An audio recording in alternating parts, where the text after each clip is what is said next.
the Center for Economic Policy and Research released a new study, and according to the report in U.S. News and World Report, if people around the world switched to a more European-like work schedule, it could, quote, prevent as much as half of the expected global temperature rise by 2100. So, yes, you heard that correctly. If we were to work a little bit less and take a little bit more vacation time, we would actually go pretty far in helping stop global warming to a certain extent, right? It's not going to finish everything. It's not going to get rid of it completely. You obviously would still need to do effective policy proposals and get good legislation passed that would move us towards a green economy, for example, and wean us off of fossil fuels. But it would certainly help. So now you have another reason to want to be more human and not just be a spoke in the corporate machine where you basically live your lives for your corporate overlords and, you know, have no leisure time whatsoever. I mean, seriously, think about when I graduated college. I graduated with a poli-sci degree, and, you know, I couldn't find anything in that field. I ended up being a car salesman for 2 years, right? Look, I worked, I don't know, 45 hours a week or something like that.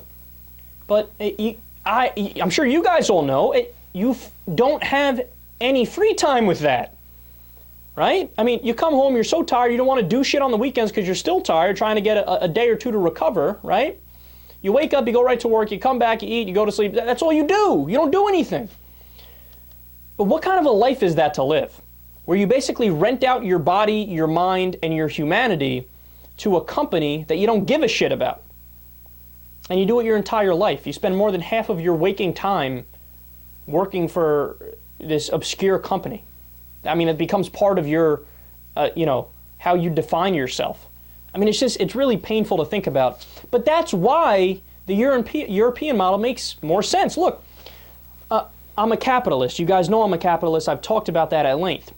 But that doesn't mean you have a pure laissez-faire system where everybody is just a spoke in a machine. That's crazy. That's too far in the other direction, right? So the answer is to do a regulated form of capitalism. Look, we all understand that for the world to function, we need to, you know, kind of sacrifice a little bit of our own leisure time and get to work from time to time.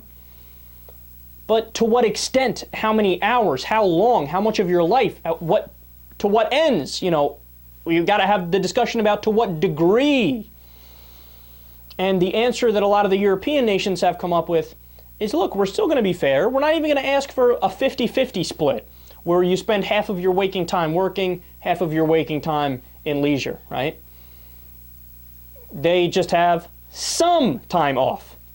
So again, I'll go over the numbers that I went over yesterday with you guys one more time to really drill this point home because this is super important.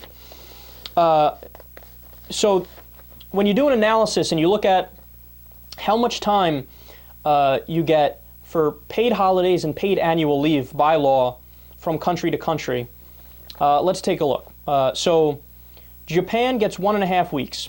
Again, this is paid vacation by law.